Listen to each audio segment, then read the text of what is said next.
అధ్యాయం 2. 1వ పాఠం. ధనవంతులు డబ్బు కోసం పనిచెయ్యరు. నాన్న, నేను ధనవంతుల్ని అవ్వాలంటే ఏం చెయ్యాలో చెప్పగలవా? మా నాన్న చదువుతున్న వార్తాపత్రికని పక్కన పెట్టాడు. బాబు, నువ్వు ధనవంతుడివి ఎందుకు అవ్వాలనుకుంటున్నావు? ఎందుకంటే ఇవాళ జిమ్మీ వాళ్ళమ్మ వాళ్ళు కొత్తగా కొన్న క్యాడిలాక్ కారుని నడుపుతుంటే చూశాను. శని ఆదివారాలు బీచ్ హౌస్ లో గడపడానికి వాళ్ళందరూ ఆ కారులో వెళ్లారు. జిమ్మీ తనతో ఇంకో 3 స్నేహితులని తీసుకెళ్లాడు. మైక్ ని నన్ను రమ్మని పిలవలేదు. మేం బీద పిల్లలం అని మా ఇద్దరిని పిలవటం లేదని వాళ్ళు చెప్పారు. నిజంగా అలా అన్నారా? మా నాన్న నమ్మలేనట్టుగా అడిగాడు. అవును, అలాగే అన్నాను దెబ్బతిన్నట్టుగా. మా నాన్న ఏం మాట్లాడకుండా తలాడించి కళ్ళజోడుని మళ్లీ పైకి తోసుకుని వార్తాపత్రిక చదవసాగాడు. జవాబు కోసం ఎదురు చూస్తూ నేను అక్కడే నిలబడ్డాను. ఈ సంఘటన జరిగింది 1956లో. నాకప్పుడు 9 ఏళ్లు. నా దురదృష్టం కొద్దీ ధనికుల పిల్లలు చదువుకునే పబ్లిక్ స్కూల్కే నేను కూడా వెళ్లేవాణ్ణి. మా ఊళ్ళో ప్రధానమైన పంట చెరుకు. చెరుకు తోటల మేనేజర్లు, డబ్బున్న మిగతా వాళ్ళు అంటే డాక్టర్లు, వ్యాపారస్తులు, బ్యాంక్ యజమానులు తమ పిల్లల్ని ఈ స్కూలుకే పంపేవారు. అది మొదటి తరగతి నుంచి 6వ తరగతి వరకే. 6వ తరగతి పాస్ అయ్యాక సాధారణంగా వాళ్ళని ప్రైవేట్ స్కూళ్ళకి పంపేవారు. మా కుటుంబం స్కూలున్న వీధి వైపు ఉన్న ఇంట్లో ఉండేది. అందుకే నేను ఈ స్కూల్కి వెళ్ళాను. ఇదే నేను వీధికి అటువైపున ఇంట్లో ఉంటే నేను మరో స్కూల్కి వెళ్లి ఉండేవాణ్ణి. ఆ స్కూల్కి మా కుటుంబం లాంటి కుటుంబాలకి చెందిన పిల్లలే వెళ్లేవారు. 6వ తరగతి పాస్ అయ్యాక వాళ్ళు నేను ప్రభుత్వ మాధ్యమిక పాఠశాలకి, హై స్కూల్కి వెళ్లేవాళ్ళం. మాలాంటి పిల్లల కోసం ప్రైవేటు స్కూళ్లు లేవు. మా నాన్న పేపర్ చదివేసి కింద పెట్టాడు. ఆయన ఏదో ఆలోచనలో మునిగిపోయాడని నాకు అర్థమైంది. ఆయన నెమ్మదిగా, సరే బాబు, విను. నువ్వు ధనవంతుడివి అవ్వాలనుకుంటే డబ్బు ఎలా సంపాదించాలో మొదట నేర్చుకోవాలి అన్నాడు. డబ్బు ఎలా సంపాదించాలి అన్నాను. నీ బుర్ర ఉపయోగించు అన్నాడు ఆయన చిరునవ్వు నవ్వుతూ. ఆయన మాటలకి చిరునవ్వుకి అర్థం, నేను నీకు చెప్పేది ఇంతే. నాకు నీ ప్రశ్నకి జవాబు తెలియదు, అందుకని నన్ను ఇరకాటంలో పడేయవద్దు అని. ఒక భాగస్వామ్యం ఏర్పడింది. Side heading. మర్నాడు పొద్దున్న నేను నా ప్రాణ స్నేహితుడు మైక్ కి మా నాన్న చెప్పిన విషయం చెప్పాను. నాకు తెలిసినంత మొదటగా ఆ స్కూల్లో నేను మైక్ మాత్రమే బీద పిల్లలం. మైక్ కూడా నాలాగే విధివశాత్తు ఈ స్కూల్లో చేరాడు. మా ఊర్లో స్కూళ్లు ఎక్కడ పెట్టాలో ఎవరో ముందుగానే నిర్ణయించి వాటి సరిహద్దులు గీయటం వలన మేం డబ్బున్న వాళ్ళ పిల్లలు చదివే ఈ స్కూల్లోనే చేరవలసి వచ్చింది. నిజానికి మేం బీద పిల్లలం కాము, కానీ మిగతా పిల్లలందరికీ కొత్త బేస్బాల్ గ్లౌజు, కొత్త సైకిళ్లు ఉండేవి. ఇంకా వాళ్ళ దగ్గరుండే వస్తువులన్నీ కొత్తవే కావటంతో మేం బీద పిల్లవని మాకు అనిపించేది. మా అమ్మ నాన్న మాకున్న ముఖ్యమైన అవసరాలన్నీ తీర్చేవారు. అంటే తిండి, బట్ట, ఇల్లు అన్ని ఇచ్చారు. కానీ అంతకు మించి ఇంకేమీ లేదు. నీకేమైనా కావాలంటే దానికోసం కష్టపడి పనిచేయి అనేవాడు మా నాన్న. మాకు చాలా వస్తువులు కావాలనిపించేది, కానీ 9 ఏళ్ల పిల్లలకి చేయదగ్గ పని ఏదీ ఉండేది కాదు. మరి డబ్బు సంపాదించాలంటే మనం ఏం చెయ్యాలి అన్నాడు మైక్. నాకు తెలీదు, కానీ నువ్వు నా పార్ట్నర్ అంటే భాగస్వామిగా ఉంటావా అన్నాను. వాడు ఒప్పుకున్నాడు. అలా ఆ శనివారం ఉదయం మైక్ నా మొట్టమొదటి బిజినెస్ పార్ట్నర్ అయ్యాడు. ఆ రోజు ఉదయం అంతా మేమిద్దరం డబ్బు సంపాదించడం ఎలా అనే దాని గురించి ఆలోచించాం. మాకు ఎన్నో మార్గాలు తట్టాయి. జిమ్మీ వాళ్ళ బీచ్ హౌస్ లో ఏ చీకు చింత లేకుండా మజా చేస్తున్న పిల్లల గురించి కూడా మధ్యన మాట్లాడుకున్నాం. వాళ్ళ గురించి తలుచుకుంటే బాధ అనిపించింది, కానీ అది మాకు మంచి చేసింది. డబ్బు సంపాదించేందుకు అవసరమయ్యే మరిన్ని మార్గాల గురించి మేము ఆలోచించాం. చివరికి ఆ రోజు మధ్యాహ్నం మా బుర్రలో తలుపుకున్న ఒక పెద్ద మెరుపు మెరిసింది. మైక్ ఎక్కడో చదివిన ఒక సైన్స్ పుస్తకంలోని ఒక అంశం ఈ ఉపాయాన్ని తట్టేలా చేసింది. ఎంతో ఉత్సాహంగా మేము కరచాలనం చేశాం. మా భాగస్వామినికి ఇప్పుడు ఒక వ్యాపారం దొరికింది. ఆ తరువాత కొన్ని వారాల పాటు నేను, మైక్ మా ఇరుగు పొరుగున ఉన్న వాళ్ళ ఇళ్లన్నింటినీ వెళ్లి తలుపులు తట్టి వాళ్ళని తమ ఖాళీ టూత్ పేస్ట్ ట్యూబుల్ని పారేయకుండా మా కోసం దాచిపెట్టగలరా అని అడిగాం. మా వైపు వాళ్ళందరూ చాలా వింతగా చూశారు గాని పెద్దవాళ్ళు చిరునవ్వు నవ్వుతూ మా కోరికని మన్నించారు. కొందరు వాటితో మేమేం చేస్తామని అడిగారు. మేం మీకు చెప్పం, అది వ్యాపార రహస్యం అని జవాబు చెప్పాం. వారాలు గడిచిన కొద్దీ మేం మా అమ్మకి పెద్ద తలనొప్పిగా తయారయ్యాం. మా ముడి సరుకుని దాచిపెట్టుకోవటానికి ఆవిడ వాషింగ్ మిషన్ పక్కనే ఉన్న చోటుని ఎంచుకున్నాం. ఒక పాత అట్టపెట్టె తీసుకున్నాం. అందులో మునుపు కెచప్ సీసాలు ఉండేవి. రోజు రోజుకి మా ట్యూబుల సంఖ్య పెరగసాగింది. చివరికి మా అమ్మ ఇంకా భరించలేకపోయింది. పొరుగువారు వాడి పారేసిన ఆ చెత్త ట్యూబులు ఆమెకి చిర్రెత్తించాయి. ఏం చేస్తున్నారా మీరు అని అడిగింది ఆవిడ. మళ్ళీ అది ఓ వ్యాపార రహస్యం అనే జవాబుని నేను వినదలుచుకోలేదు. వెంటనే వీటిని ఎక్కడి నుంచి తీసేయకపోతే నేనే బయట విసిరి పారేస్తాను అంది. మైక్ నేను ఎంతో బతిమలాడాం. తొందరలోనే మాకు కావాల్సిన ట్యూబులు చేరతాయని, అప్పుడు మా పని మొదలు పెడతామని అన్నాం. ఇంకో ఇద్దరు త్వరలోనే వాళ్ళ పేస్టు పూర్తిగా వాడేసి తమ ట్యూబులు మాకిస్తారని, దానికోసమే ఎదురు చూస్తున్నామని చెప్పాం. మా అమ్మ మరో వారం గడువిచ్చింది. మా వ్యాపారాన్ని మొదలుపెట్టి తేదీ దగ్గర పడింది. మా ఒత్తిడి పెరిగింది. నా మొట్టమొదటి భాగస్వామ్యం చిక్కుల్లో పడింది. గోదాముని వెంటనే ఖాళీ చెయ్యమని స్వయాన నా కన్నతల్లే నోటీస్ ఇచ్చింది. మా పొరుగున ఉన్న వాళ్లతో త్వరగా టూత్ పేస్ట్ ని ఖాళీ చెయ్యమని చెప్పే బాధ్యత మైక్ మీద పడింది. ఎలాగూ మీ పళ్ళ డాక్టర్ మిమ్మల్ని ఎక్కువసార్లు పళ్ళు తోముకోమని చెబుతున్నారు కదా అన్నాడు వాడు వాళ్ళతో. నేను ఉత్పత్తికి సంబంధించిన పనులని చూడసాగాను. ఒక రోజు మా నాన్న తన స్నేహితుడిని వెంటబెట్టుకుని ఇల్లు చేరేసరికి 9 ఏళ్ల పిల్లలు ఇద్దరు కారు గేట్ లోంచి ఇంటికి వచ్చే దారిలో ఏదో పెద్ద పనిలో మునిగి ఉండటం చూశాడు. అంతటా మెత్తని తెల్లని పొడి పొడుచుకునుంది. ఒక పొడుగాటి బల్ల మీద స్కూల్లో ఇచ్చిన పాల తాలూకు చిన్న చిన్న అట్టపెట్టెలు కనిపించాయి.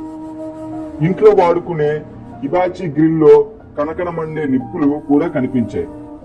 కార్ గ్యారేజ్ ముందు మా ఉత్పత్తి పనులు అడ్డంగా ఉండటంతో మా నాన్న కారుని దూరంగా పార్క్ చేసి జాగ్రత్తగా నడిచి మా వైపుకు రాసాగాడు. నాన్న, ఆయన స్నేహితుడు మా దగ్గరకు వచ్చి నిప్పుల మీద ఒక స్టీల్ గిన్నెలో టూత్ పేస్ట్ ట్యూబులు కరగటం చూశారు. ఆ రోజుల్లో టూత్ పేస్ట్ ప్లాస్టిక్ ట్యూబుల్లో వచ్చేది కాదు. వాటిని సీసంతో తయారు చేసేవారు.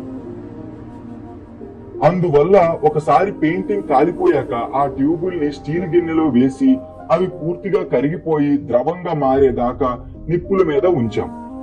అమ్మ వంటింట్లో ఉండే పటకారుతో స్టీలు గిన్నెను వంచి పాల డబ్బాల్లోని సన్నని మూతి గుండా ఆ కరిగిన సీసాన్ని వాటిల్లో పూసాం. ఆ పాల డబ్బాలన్నీ ప్లాస్టర్ ఆఫ్ ప్యారిస్ తో నింపాం. ప్లాస్టర్ ఆఫ్ ప్యారిస్ ని నీళ్లతో కలపక ముందు పొడిలా ఉంటుంది. అదంతా కింద పడింది. తొందరపాటు వల్ల నేను ఆ సంచిని తన్నేశాను. అక్కడేదో పెద్ద మంచు తుఫాను వచ్చినట్టు ఆ ప్రాంతం అంతా తెల్లని పొడితో నిండిపోయింది. ప్లాస్టర్ ఆఫ్ ప్యారిస్ తో తయారు చేసిన అచ్చులకి ఖాళీ పాల డబ్బాలు బయటి కవర్లు.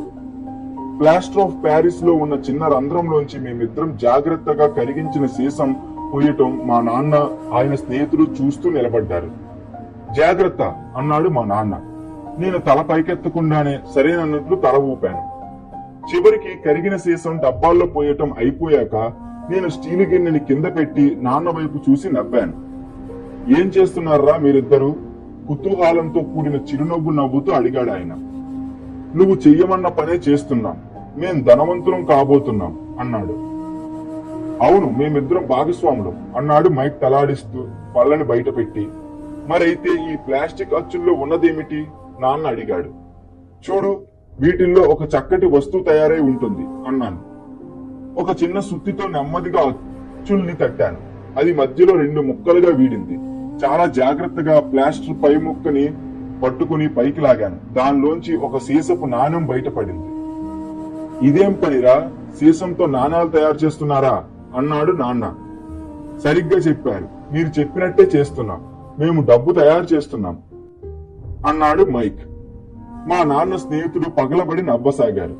మా నాన్న కూడా నవ్వుతూ నమ్మలేనట్టు తల ఆడించాడు. ఆయన ఎదురుగ్గా వాడేసిన టూత్ పేస్ట్ ట్యూబులు, నిప్పులు, 2 9 ఏళ్ల కుర్రాళ్ళు ఉన్నారు. వాళ్ళ ఒంటి నిండా తెల్లటి పొడి, మొహం నిండా నవ్వులు. ఆయన మమ్మల్ని మా పని వదిలేసి మెట్ల మీద తన పక్కన కూర్చోమని పిలిచాడు. చిరునవ్వు నవ్వుతూ చాలా మెత్తగా నకిలీ డబ్బు గురించి వివరంగా చెప్పాడు. మా కలలన్నీ కుప్పకూలాయి. అంటే ఇది తప్పుడు పదా? మైక్ వణికే గొంతుతో అడిగాడు. మా నాన్న వాళ్ళని వదిలేయండి, వాళ్ళకి సహజంగా ఉన్న నేర్పుని వాళ్ళు పెంపొందించుకుంటారు అన్నాడు నాన్న స్నేహితుడు. మా నాన్న ఆయన కేసి తీవ్రంగా చూశాడు. అవును, ఇది చట్ట వ్యతిరేకమైన పనే, కానీ మీరిద్దరూ చాలా సృజనాత్మకత ఉన్నవాళ్ళు, సొంతంగా ఆలోచించగలిగిన సామర్థ్యం ఉన్నవాళ్ళు. మీరు దాన్ని ఉపయోగించుకోండి.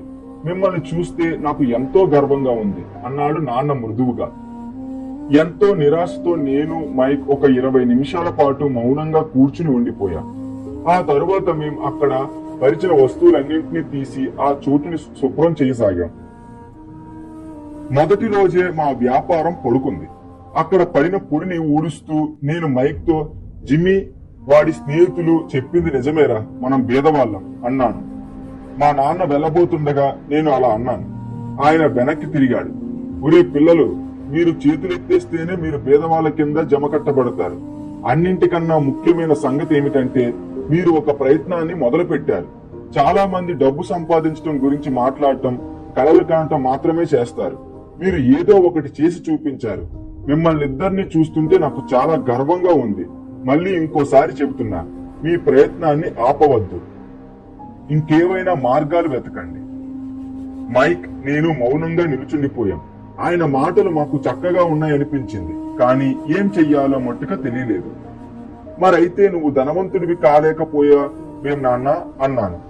నేను స్కూల్లో టీచర్ గా పనిచెయ్యాలని నిర్ణయించుకున్నాను. స్కూల్ టీచర్లకి అసలు ధనవంతులు కావాలన్న ఆలోచనే ఉండదు. మాకు పాఠాలు చెప్పటం మాత్రమే ఇష్టం. నీకు సాయం చెయ్యాలనే ఉంది, కానీ నాకు నిజంగానే డబ్బు సంపాదించడం చేత కాదు. మైక్, నేను మళ్ళీ ఆ చోటుని శుభ్రం చేయటం మొదలు పెట్టాం. మీ బాధ నాకు అర్థమవుతుంది. మీరిద్దరూ డబ్బు సంపాదించడం ఎలాగో నేర్చుకోదలుచుకుంటే నన్ను అడక్కండి. మైక్, మీ నాన్నతో మాట్లాడి చూడు.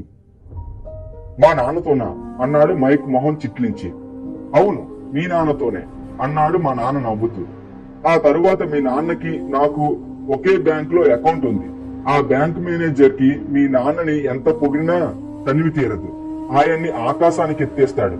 డబ్బు సంపాదించడంలో మీ నాన్నకి అద్భుతమైన తెలివితేటలున్నాయని అంటూ ఉంటాడు అన్నాడు.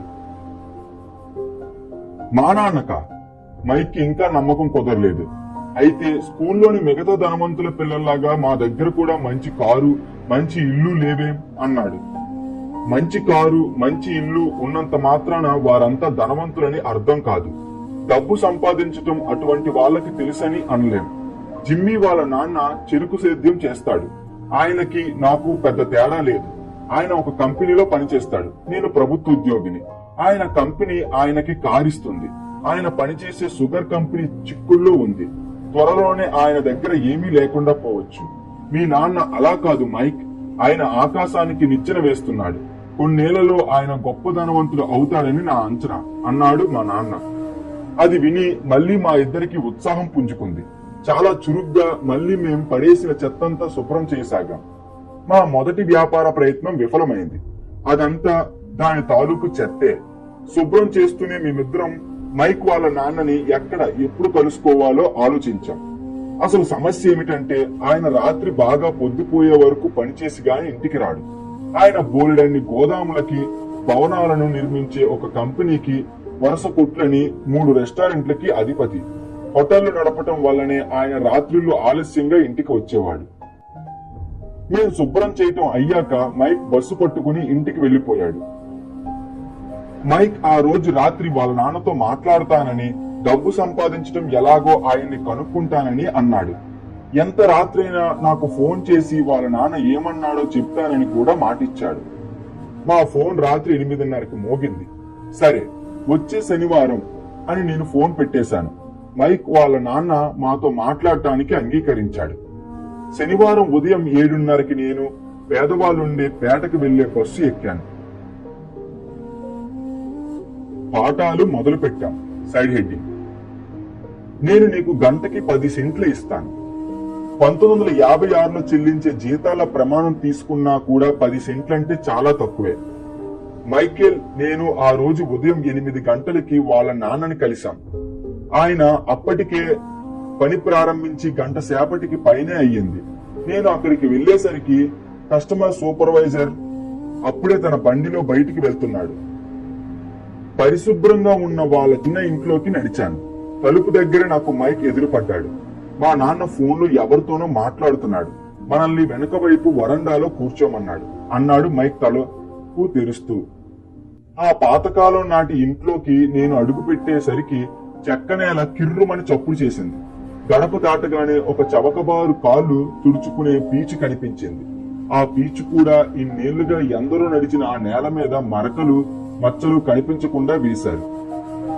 అది శుభ్రంగా ఉన్నా దాన్ని మార్చాల్సిన అవసరం ఉందని నాకు అనిపించింది. ఇరుగ్గా ఉన్న లివింగ్ రూమ్ లోకి అడుగు పెట్టగానే నాకు ఊపిరాడలేదు. ఆ గది నిండా బూజు పట్టిన పాత ఫర్నిచర్ వాసన.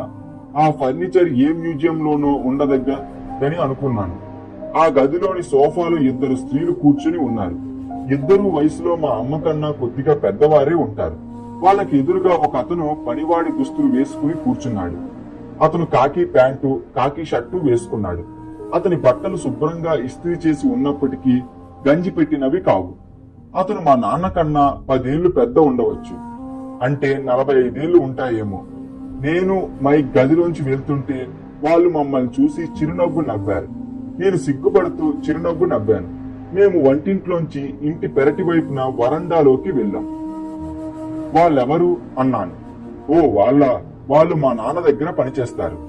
అక్కడ అతనున్న మా నాన్న గోదాముల్ని చూసుకుంటాడు. ఆ ఆడవాళ్ళిద్దరూ హోటల్ నడుపుతారు. ఇంట్లోకి వస్తూ బయట నువ్వు చూసిన ఆయన ఇక్కడ నుంచి 50 మైళ్ల పొడవున రోడ్డుని వేసే పనిని పర్యవేక్షిస్తున్నాడు. ఇంకో సూపర్వైజర్ నువ్వు రాకముందే వెళ్లిపోయాడు. ఆయన ఇళ్ల నిర్మాణ కార్యక్రమాన్ని చూస్తున్నాడు. ఈ పనులు ఇలా ఎప్పుడూ సాగుతూనే ఉంటాయా? ఎప్పుడూ కాదు గాని తరచు జరుగుతుంటాయి.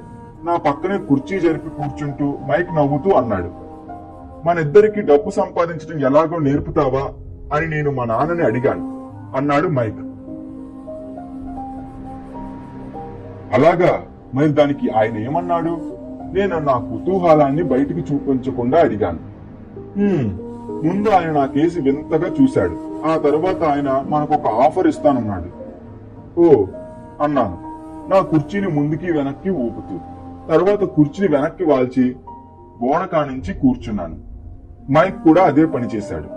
ఆ ప్రస్తావన ఏమిటో నీకు తెలుసా అని అడిగాను. తెలీదు, కానీ ఇంకాసేపట్లో తెలుసుకుంటాను కదా. హఠాత్తుగా మైక్ వాళ్ళ నాన్న శిథిలావస్థలో ఉన్న తలుపు తెరుచుకుని వరండాలోకి వచ్చాడు. మైక్ నేను గబుక్కున లేచి నిలబడ్డాం. అది గౌరవంతో కాదు, ఆయన అలా హఠాత్తుగా వచ్చేసరికి మేము ఉలిక్కి పడ్డాం. ఏ అబ్బాయిలు రెడీయా? మా పక్కనే కూర్చునేందుకు కుర్చీ లాక్కుంటూ అడిగాడు ఆయన. మేం గోడ కానించిన కుర్చీలు సరిగ్గా నేల మీదకు దించి తలలు ఆడించాం. మైక్ వాళ్ళ నాన్న ఆజానుబాహు 6 అడుగుల భారీ మనిషి. ఏ 200 పౌండ్లు బరువు ఉంటాడో. మా నాన్న ఈయన కన్నా పొడుగు, కానీ బరువు ఇంచుమించు ఈయనంత ఉంటాడు. ఈయన కన్నా 5 ఏళ్లు పెద్ద మా నాన్న. వాళ్ళిద్దరికీ పోలికలున్నాయనిపించింది నాకు. ఇద్దరు ఒకే జాతికి చెందిన వారు కాకపోయినప్పటికీ బహుశా వాళ్ళిద్దరిలో ఉన్న శక్తి ఒకటే అయి ఉంటుంది. రాబర్ట్, నీకు డబ్బు సంపాదించడం ఎలాగో తెలుసుకోవాలనుందని మైక్ నాతో అన్నాడు. నిజమా? నేను భయపడుతూనే గబగబా తలపైకి కిందికి ఆడించాను. ఆయన మాటల్లోనూ చిరునవ్వులోనూ ఒక రకమైన సామర్థ్యం కనిపించింది. సరే, నేనేం చేయదలుచుకున్నానో చెబుతాను. నేను మీకు ఆ కళ నేర్పుతాను, కానీ క్లాస్లో లాగా కాదు. నేను చెప్పే పాఠాలకి బదులుగా మీరు నాకు పనులు చేసి పెట్టాలి. మీరు పనులు చేయకపోతే నేను నేర్పటం మానేస్తాను. మీరు నా కోసం పని చేస్తే నేను మీకు త్వరగా నేర్పగలుగుతాను. మీరు స్కూళ్ళలో లాగా ఊరికనే కూర్చుని వింటాం అంటే మాత్రం నేను నా సమయాన్ని వృధా చేసుకున్నట్టే. ఇది నేను మీకిచ్చే ఆఫర్. ఒప్పుకుంటారో లేదో అది మీ ఇష్టం. ముందుగా నేను ఒక ప్రశ్న అడగచ్చా అన్నాను. వీల్లేదు, నేను చెప్పిన దానికి సరే అనండి లేదా కాదు అనండి, అంతే. నాకు బోలెడన్ని పనులుంటాయి. నా సమయాన్ని వృధా చేయలేను. మీరు ఏ విషయము నిర్ణయించుకోలేకపోతే మీరు ఎన్నటికీ డబ్బు సంపాదించడం నేర్చుకోలేరని అర్థం. అవకాశాలు వస్తూ పోతూ ఉంటాయి. త్వరగా నిర్ణయం ఎప్పుడు తీసుకోవాలో తెలుసుకోకపోవటం కూడా ముఖ్యమైన నేర్పు అని తెలుసుకోవటం మీరొక అవకాశాన్ని కోరారు. అది మీకు దొరుకుతుంది. ఈ స్కూలు 10 సెకండ్లలో ప్రారంభం కావచ్చు లేదా ముగిసిపోవచ్చు అన్నాడు ఆయన కొంటిగా నవ్వుతూ. సరే అన్నాను. సరే అన్నాడు మైక్. గుడ్. మిసెస్ మార్టిన్ 10 నిమిషాల్లో నన్ను కలవడానికి వస్తుంది. ఆమెతో మాట్లాడడం అయిపోయాక మీరిద్దరు ఆమెతో కారులో నా సూపర్ మార్కెట్ కి వెళ్ళండి. అక్కడ మీరు పని మొదలు పెట్టొచ్చు. ప్రతి శనివారం మీరు 3 గంటల పాటు అక్కడ పని చెయ్యాలి. నేను మీకు గంటకి 10 సెంట్ల చొప్పున జీతం ఇస్తాను అన్నాడు ఆయన. కానీ ఈ రోజు నేను సాఫ్ట్ బాల్ ఆటకి వెళ్ళాలి అన్నాను. మైక్ వాళ్ళ నాన్న గొంతు గంభీరంగా మారిపోయింది. సరేనా కాదా అన్నాడు. సరే చేస్తాను అన్నాను. పనిచేసి డబ్బు సంపాదించడం ఎలా అనేది సాఫ్ట్ బాల్ ఆడటం కన్నా ముఖ్యమని అనిపించింది. 30 సెంట్లు సంపాదించాక సైడ్ హెడ్డింగ్. ఒక అందమైన శనివారం ఉదయం 9 గంటలకి నేను మైక్ మిసెస్ మార్టిన్ ఆధ్వర్యంలో పనిచేయసాగాం. ఆమె చాలా నెమ్మదస్తురాలు, ఎంతో ఓర్పు గలది. మా ఇద్దరిని చూస్తే పెరిగి పెద్దవాళ్ళే ఎక్కడో దూరంగా ఉన్న తన 2 కొడుకులు గుర్తొస్తున్నారని ఎప్పుడూ అంటూ ఉండేది. చాలా దయాగుణం కలదైనప్పటికీ కష్టపడి పనిచేయటం ఆవిడ పద్ధతి. మా చేత కూడా బాగా పని చేయించేది. పని విషయంలో ఆమె చాలా కఠినంగా ప్రవర్తించేది. 3 గంటల సేపు మేము ఆహార పదార్థాలున్న సీల్ చేసిన డబ్బాల మీద దుమ్ముని ఈకల కుంచెతో దులిపే పని చేశాం. ఒక్కొక్క డబ్బాని అరలోంచి తీసి దుమ్ము పూర్తిగా పోయేదాకా దులపటం, మళ్ళీ వాటన్నింటినీ షెల్ఫ్ లో సర్దటం మా పని. ఆ పని చేయటం మాకు చాలా బాధగా అనిపించింది, విసుగు పుట్టింది. మైక్ వాళ్ళ నాన్నకి ఇటువంటి చిన్న సూపర్ మార్కెట్ 9 ఉన్నాయి. వాటి ముందు కార్లు పార్క్ చేయడానికి బోల్డంత ఖాళీ జాగాలున్నాయి. ఆయన్ని నేను నా రిచ్ డాడ్ అంటూ ఉంటాను. ఆ సూపర్ మార్కెట్లు ఈనాడు పొద్దున్న 7 నుంచి రాత్రి 11 వరకు మన సౌకర్యం కోసం తెరిచి ఉంచే కన్వీనియన్స్ స్టోర్స్ లకి మొట్టమొదటి రూపాలు. మామూలుగా జనం నివసించే చోట ఉండే కిరాణా కొట్లు లాంటివి. అక్కడ పాలు, బ్రెడ్, వెన్న, సిగరెట్లు లాంటివి దొరుకుతాయి. సమస్య ఏమిటంటే ఎయిర్ కండిషనింగ్ సౌకర్యం లేని కాలంలో ఈ ప్రాంతం హవాయి లాగా బాగా వేడిగా ఉండేది. వేడి వల్ల షాపుల తలుపులు మూసి ఉంచటం వీలయ్యేది కాదు. కొట్టికి 2 వైపులా ఉండే తలుపులు తెరిచి ఉంచేవారు. ఒకటి రోడ్డు వైపున, ఇంకొకటి పార్కింగ్ ఏరియా వైపున ఉండేవి. ఏదైనా కారు వచ్చి పార్క్ చేసినప్పుడల్లా దుమ్ము రేగి కొట్లో ఉండే వస్తువుల మీద పడేది. అందుకని షాపుల్లో ఎయిర్ కండిషనింగ్ ఏర్పడిన దాకా మాకు ఉద్యోగం ఉంటుందనే చెప్పాలి. 3 వారాలు వరుసగా మేమిద్దరం మిసెస్ మార్టిన్ కింద 3 గంటల సేపు పనిచేశాం. మధ్యాహ్నానికల్లా మా పని అయిపోయేది. అప్పుడు ఆమె మా చేతుల్లో 3 చిన్న చిన్న 10 సెంట్లు ఉంచేది. 1950లో 9 ఏళ్లకి 30 సెంట్లు సంపాదించడం మాకు గొప్ప ఉత్సాహాన్ని ఇవ్వలేదు. ఆ రోజుల్లో కామిక్ పుస్తకాలు కొనుక్కో ఒక్కొక్కటి 10 సెంట్లు ఉండేవి. అందుకని నేను నా డబ్బుతో తరచూ అవి కొనుక్కుని ఇంటికెళ్లేవాడిని. 4వ వారంలో బుధవారానికల్లా నేను ఈ పని మానేయటానికి సిద్ధమయ్యాను. మైక్ వాళ్ళ నాన్న దగ్గర డబ్బెలా సంపాదించాలో నేర్చుకుందామనే నేను ఈ పని చేయటానికి ఒప్పుకున్నాను. కానీ గంటకి 10 సెంట్లు సంపాదించడం కోసం నేను బానిసలా బతుకుతున్నానని అనిపించింది. పైగా ఆ మొదటి శనివారం తరువాత మళ్లీ నాకు మైక్ వాళ్ళ నాన్న కనిపించనే లేదు. మధ్యాహ్నం లంచ్ టైంలో నేను పని మానేస్తున్నాను అని మైక్ తో చెప్పాను. స్కూల్లో దొరికే భోజనం ఘోరంగా ఉంటుంది. స్కూల్ బోర్ కొడుతుంది. ఇక నాకు శనివారం కోసం ఎదురు చూడటం అనేది కూడా ఇప్పుడు లేకుండా పోయింది. కానీ ఆ 30 సెంట్లు నన్ను ప్రలోభ పెట్టడం వల్ల ఆ పని ఒప్పుకున్నాను. ఈసారి మైక్ నవ్వాడు. ఎందుకు నవ్వుతున్నావు అన్నాను, కోపంగాను నిస్సహాయంగాను. మా నాన్న ఇలా జరుగుతుందని అన్నాడు. నువ్వు పని మానేయాలనుకున్న క్షణాన ఆయన్ని కలవమని నీతో చెప్పమన్నాడు. ఏమిటి అన్నాను కోపం పట్టలేక. అంటే నేను ఈ పనితో విసిగిపోయేదాకా ఆయన వేచి చూస్తున్నాడా? అలాగే అనుకో. మా నాన్న అదో రకం. మీ నాన్న స్కూల్లో పాఠాలు నేర్పే విధంలో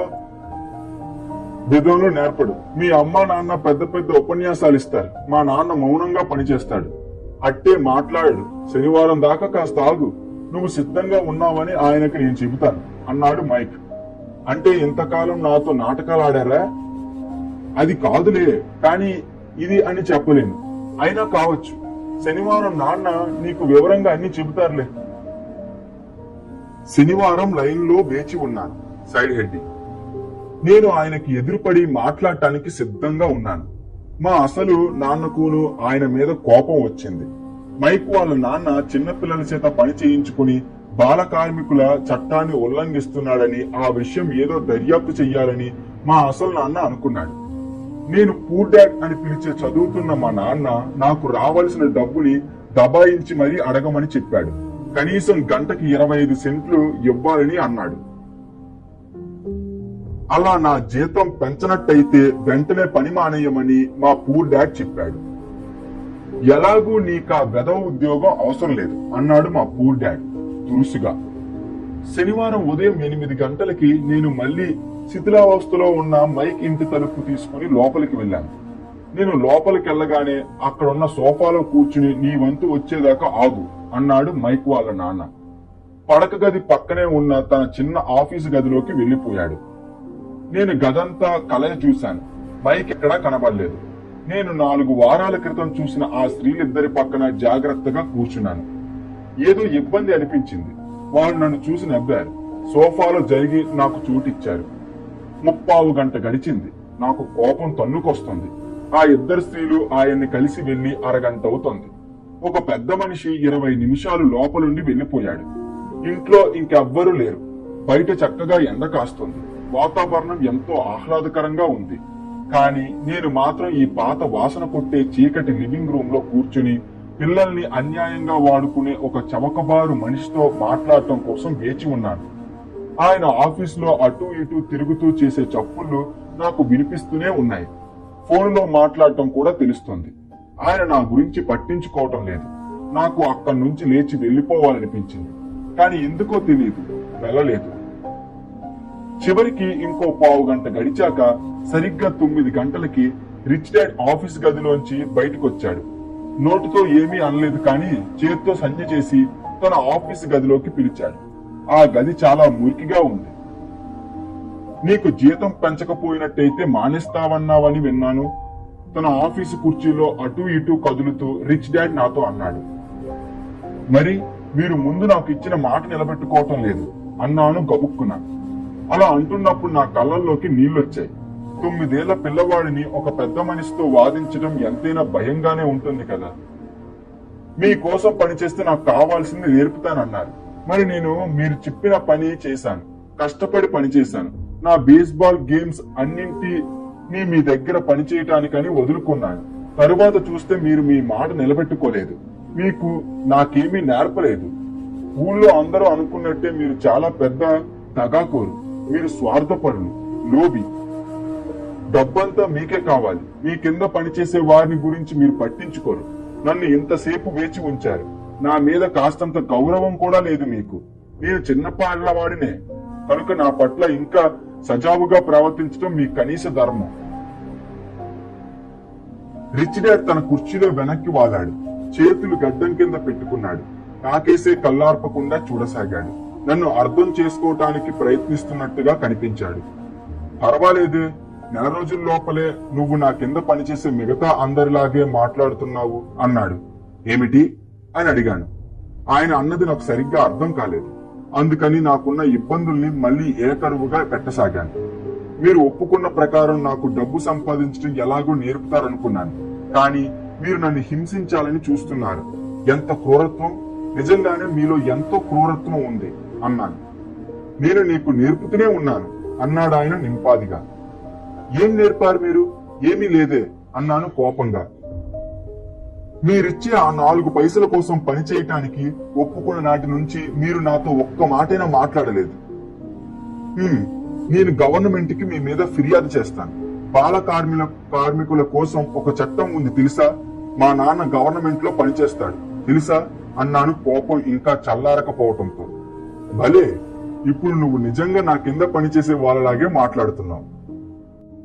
నేను పనిలోంచి తీసేసే వాళ్ళు, వాళ్ళంతటా వాళ్లే పని మానేసి వెళ్లిపోయిన వాళ్ళు ఇలాగే మాట్లాడేవారు అన్నాడు మా రిచ్ డాడ్. అయితే ఇంతకీ మీరేమంటారు? మీరు నాకు అబద్ధాలు చెప్పారు. నేను మీకోసం పనిచేశాను, కానీ మీరు అన్నమాట తప్పారు. మీరు నాకేమీ నేర్పనే లేదు అన్నాను. నేను అంత చిన్నపిల్లవాడినై ఉండి అంత ధైర్యంగా మాట్లాడటం గొప్పే. నేను నీకేమీ నేర్పలేదని నీకెలా తెలుసు? ఆయన ఇంకా శాంతంగానే అడిగాడు. మరి మీరు నాతో మాట్లాడనే లేదుగా. నేను 3 వారాలు పనిచేశాను, కానీ మీరు నాకేమీ నేర్పలేదు అన్నాను బొంగమూతి పెడుతూ. నేర్పటం అంటే మాట్లాడటము, ఉపన్యాసాలు ఇవ్వటమునా? రిచ్ డాడ్ అడిగాడు. అవును, మరి అంతేగా అన్నాను. స్కూల్లో నీకు అలాగే నేర్పుతారు, కానీ జీవితం అలా నేర్పదు. నా ఉద్దేశం, జీవితం అందరికన్నా మంచి టీచర్. జీవితం నీతో దాదాపు ఎప్పుడూ మాట్లాడదు. అది నిన్ను అటూ ఇటూ తోస్తూ ఉంటుంది. అది తోసినప్పుడల్లా నిద్రలే, నేను నీకొక విషయాన్ని నేర్పాలి అంటున్నట్టే లెక్క అన్నాడు ఆయన నవ్వుతూ. ఈయన ఏమంటున్నాడు? నన్ను నేనే ప్రశ్నించుకున్నాను. జీవితం నన్ను అటూ ఇటూ తొయ్యటం, అది నాతో మాట్లాడటం అంటాడేమిటి? ఇప్పుడిక నీ ఉద్యోగం మానేయాలి అని నిర్ణయించుకున్నాను. నేను మాట్లాడుతున్నది ఒక పిచ్చివాడితో అని అనుకున్నాను. నువ్వు జీవితం నేర్పే పాఠాలకి నేర్చుకుంటే బాగుపడతావు, లేకపోతే జీవితం నిన్ను తొయ్యటం మానదు. మనుషులు రెండు రకాలు. కొందరు జీవితం తమని అడ్డదిడ్డంగా తోస్తూ ఉంటే చూస్తూ ఊరుకుంటారు. ఇంకొందరు కోపం తెచ్చుకుని ఎదురు తిరిగి జీవితాన్ని తోస్తారు. కానీ వాళ్ళ తమ బాస్ నో, ఉద్యోగాన్నో, భర్తనో, భార్యనో ఢీకొంటారు. వాళ్ళని తోసేది జీవితం అని వాళ్ళకి తెలియదు. ఆయన ఏమంటున్నాడో నాకు అస్సలు అర్థం కాలేదు. మనందరినీ జీవితం ఎటు పడితే అటు తోస్తూ ఉంటుంది. కొందరు చేతులు ఎత్తేస్తారు, కొందరు ఎదురు తిరుగుతారు. కొద్ది మంది పాఠం నేర్చుకుని ముందుకు సాగుతారు. వాళ్ళకి జీవితం తమని ఇలా తొయ్యటం బాగుంటుంది. ఈ కొద్ది మందికి ఆ తొయ్యటం అవసరమని, దాని వల్ల ఏమైనా నేర్చుకోగలుగుతామని అనిపిస్తుంది. వాళ్ళు పాఠాలు నేర్చుకుంటూ ముందుకు పోతారు. ఎక్కువ మంది వెన్ను చూపిస్తారు. నీలాంటి కొద్ది మంది ఎదురు తిరుగుతారు. రిచ్ డాడ్ లేచి నిలబడి మరమ్మత్తుకి ఎదురు చూస్తున్న పాత ఓటీ కిటికీ తలుపుల్ని మూశాడు. అవి కిర్రుమని చప్పుడు చేశాయి. నువ్వు ఈ పాఠాన్ని నేర్చుకుంటే నువ్వు పెద్దయ్యాక తెలివైన వాడివి, ధనవంతుడివి అయ్యి సంతోషంగా జీవిస్తావు. లేకపోతే నువ్వు జీవితాంతం నీ ఉద్యోగాన్నో, నీకు దొరికే తక్కువ జీతాన్నో, నీ పై అధికారినో నీ సమస్యలకి కారణమని తిట్టుకుంటూ బతుకుతావు. జీవితంలో ఏదో ఒక రోజున ఎక్కడి నుంచో పెద్ద అవకాశం ఊడిపడుతుందని, దాంతో నీ డబ్బు సమస్యలన్నీ తీరిపోతాయని ఆశిస్తూ బతుకుతుంటావు. నేను ఇంకా వింటున్నానా లేదా అని రిచ్ డాడ్ నా కేసు చూశాడు. ఆయన కళ్ళు నా కళ్ళు కలుసుకున్నాయి. మేమిద్దరం అలా చూస్తూ ఉండిపోయాం. ఆయన చెప్పిన ఆఖరి వాక్యం నా మనసులోకి ఇంకిపోయాక నేను నా కళ్ళు దించుకున్నాను. ఆయన చెప్పింది సరిగ్గానే ఉందని నాకు అర్థమైంది. నేను ఆయన తప్పు పట్టాను. నేర్చుకోవాలనుకున్నది అన్నాను. నేను ఎదురు తిరిగాను. ఆయన ఇంకా ఇలా అన్నాడు, ఒకవేళ నువ్వు పిరికివాడివే అయితే జీవితంలో డక్కాముక్కీలు తగిలినప్పుడు చేతులెత్తేస్తావు. జీవితాంతం నువ్వు ఎటువంటి చిక్కుల్లోనూ పడకుండా సరైన పనులే చేస్తూ అసలు జరగబోని సంఘటనల నుంచి నిన్ను నువ్వు కాపాడుకుంటూ బతుకు వెళ్లదీస్తావు. చివరికి ఎటువంటి ప్రత్యేకతలు లేని చాదస్తపు ముసలివాడులా చనిపోతావు. నువ్వు ఎంతో కష్టపడి పనిచేయటం వల్ల నీకు చాలా మంది స్నేహితులుంటారు. వాళ్ళకి నువ్వంటే నిజంగానే చాలా ఇష్టం ఉంటుంది. నువ్వు ఎటువంటి తెగింపు లేకుండా సరైన పనులు చేస్తూ బతికావు. కానీ నిజానికి నువ్వు జీవితం నిన్ను ఆటుపోట్లకు గురి చేస్తుంటే కిమ్ము మనకుండా దానికి లొంగిపోయి బతికావు. మనసులో తెగించి ఏమైనా చేయటానికి భయపడ్డావు. నీకు విజయం సాధించాలనే కోరిక లేకపోలేదు, కానీ ఓడిపోతానేమో అనే భయం గెలుపు కలిగించే ఉత్సాహాన్ని అణిచివేసింది.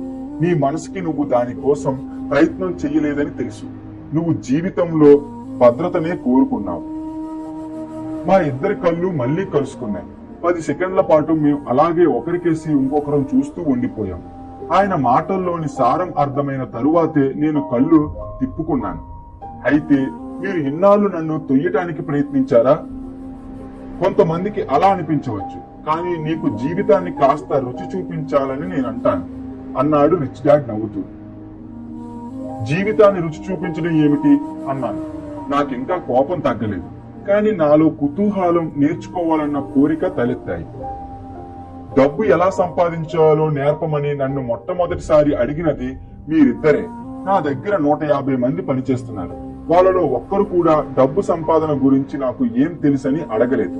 నన్ను ఉద్యోగం ఇవ్వమని, జీతం ఇవ్వమని అడుగుతారు తప్ప డబ్బు ఎలా సంపాదించాలో నేర్పమని ఎవ్వరూ అడగరు. అందుకని తమ జీవితాల్లో అధిక భాగం డబ్బు కోసం పనిచేస్తూ గడిపేస్తారు. కానీ వాళ్ళు దేనికోసం పనిచేస్తున్నారో అసలు అర్థమే చేసుకోరు. నేను శ్రద్ధగా ఆయన చెప్పేది వింటూ కూర్చున్నాను. అందుచేత నువ్వు డబ్బు ఎలా సంపాదించాలో నేర్చుకోవాలనుకుంటున్నావన్నది మైక్ నాతో అన్నప్పుడు నేను మీకోసం జీవితానికి అతి దగ్గరగా ఉండేట్టు ఒక పాఠ్యక్రమాన్ని రూపొందించాను. నేను శోష వచ్చి పడిపోయేదాకా మీతో మాట్లాడగాను. కానీ మీరు నా మాటల్ని వినిపించుకోరు. అందుకనే జీవితం మిమ్మల్ని కొద్దిగా ఒక కుదుపు వదిలేటట్టు చేద్దామని, అప్పుడే మీరు వినిపించుకుంటారని అలా చేశాను. అందుకే మీకు 10 సెంట్లు మాత్రమే ఇచ్చాను. అయితే గంటకి 10 సెంట్ల చొప్పున పనిచేసి నేను నేర్చుకున్న పాఠం ఏమిటి? మీరు పరమలోభి అని, మీ కింద పనిచేసే వాళ్ళ చేత తక్కువ జీతానికి ఎక్కువ పని చేసుకుంటారని తెలుసుకోవటమా అని అడిగాను. రిచ్ డాడ్ కుర్చీలో వెనక్కు వాలి మనస్ఫూర్తిగా నవ్వాడు. అలా చాలాసేపు నవ్వాక, నువ్వు నా గురించి నీ అభిప్రాయం మార్చుకోవటం మంచిది. నేనే నీకు సమస్యని అనుకుంటూ వస్తే తప్పు పట్టడం మానే. ఒకవేళ నేను నీకు సమస్య అనుకున్నట్టయితే నన్ను మార్చదని ఉంటుంది. నువ్వే నీకు సమస్య అని తెలుసుకుంటే అప్పుడు నిన్ను నువ్వు మార్చుకోవచ్చు. కానీ విషయాలు నేర్చుకుని తెలివితేటలు సంపాదించు. చాలా మంది తాము మారటానికి ఇష్టపడరు గాని లోకంలో మిగతా వాళ్ళందరూ మారాలని అనుకుంటారు. నేను నీకో సంగతి చెప్పాలి. ఎదుటి వాళ్ళని మార్చడం కన్నా ఎవరికి వాళ్ళు మార్చుకోవటం తేలిక అన్నాడు.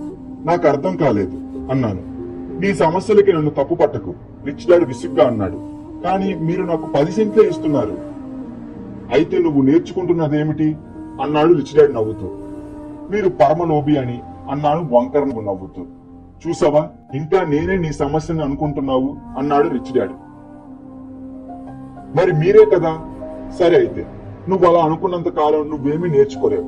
నేనే నీ సమస్య అనే ధోరణిలో ఆలోచిస్తే ఇంక నువ్వేం చేయగలవు? నా జీతం పెంచకపోయినా, నా పట్ల మర్యాదగా ఉండకపోయినా నేను పని మానేసి వెళ్ళిపోతాను. మంచి మాట అన్నావు, చాలా బాగుంది. చేసేది సరిగ్గా అదే. వాళ్ళు పని మానేసి మరో ఉద్యోగం వెతుక్కుంటారు.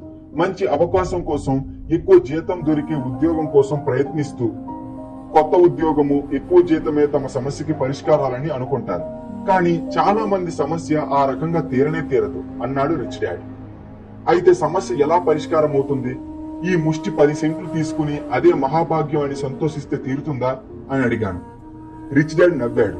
మిగతా వాళ్ళందరూ చేసే పని అదే. తమకి తమ కుటుంబానికి ఆ జీతం సరిపోదని, అవసరాలు తీర్చుకోవడానికి ఎంతో సంఘర్షణ చెయ్యాల్సి ఉంటుందని తెలిసి కూడా మాట్లాడకుండా జీతం తీసుకుంటారు. ఎక్కువ జీతం ముట్టే వరకు ఎదురు చూస్తూ జీతం పెరిగితే కష్టాలు గట్టెక్కుతాయనుకుంటూ ఉంటారు. చాలా మంది ఇచ్చిన జీతం పుచ్చుకుంటారు. కానీ కొందరు ఇంకో ఉద్యోగం కూడా చేసుకుంటూ కష్టపడి పనిచేస్తారు. అయినా ఆ రెండో ఉద్యోగంలో కూడా తక్కువ జీతానికే పనిచేస్తారు అన్నాడు. నేను నేలకేసి చూస్తూ తలదించుకుని కూర్చుని రిచ్ డాడ్ నేర్పుతున్న పాఠాన్ని కొంచెం అర్థం చేసుకోసాగాను. ఆయన జీవితాన్ని నాకు రుచి చూపిస్తున్నాడని అర్థమైంది. చివరికి నేను తలెత్తి ఆయన కేసి చూస్తూ అదే ప్రశ్న మళ్ళీ అడిగాను. అయితే ఈ సమస్యకి పరిష్కారం ఏమిటి? ఇది అన్నాడు ఆయన మృదువుగా నా తల మీద చరుస్తూ. నీ 2 చెవుల మధ్య ఉండే అది. ఆ క్షణాన రిచ్ డాడ్ నాతో ఒక కీలకమైన దృష్టికోణాన్ని పంచుకున్నాడు. అది ఆయన దగ్గర పనిచేసే వాళ్ళలో గాని, మా పూర్ డాడ్ లో గాని కనబడదు. అదే ఆయన్ని హవాయిలోని గొప్ప ధనవంతుల్లో ఒకడిగా చేసింది. కానీ పెద్ద చదువులు చదివిన మా పూర్ డాడ్ మట్టుగా జీవితాంతం ఆర్థిక సమస్యలతో పోరాడుతూనే గడిపాడు. ఒక జీవిత కాలంలో ఈ అద్భుతమైన దృష్టికోణం గొప్ప మార్పుల్ని సృష్టించగలదు. రిచ్ డాడ్ మళ్ళీ చెప్పిన ఈ దృష్టికోణాన్నే నేను నా మొట్టమొదటి పాఠం అంటాను. So that's it friends. So ఇక్కడతో ఈ యొక్క చాప్టర్ నిలిపేయడం జరుగుతుంది. సో మీ అందరికి ఫస్ట్ పార్ట్ ఎలా నచ్చిందో ఈ యొక్క చాప్టర్ కూడా అంతే బాగా నచ్చిందని మనస్ఫూర్తిగా అనుకుంటున్నాను. సో అదే విధంగా మీకు ఈ వీడియో నచ్చింది కాబట్టి లైక్ చేయండి, మీ ఫ్రెండ్స్ కి ఫ్యామిలీస్ కి షేర్ చేసి నాకు మరింత ప్రోత్సాహాన్ని కలుగజేయండి. అండ్ మళ్ళీ వచ్చే పార్ట్ 3 వీడియోలో కలుసుకుందాం. అంతవరకు సెలవు. Bye bye. గ్రాషియస్.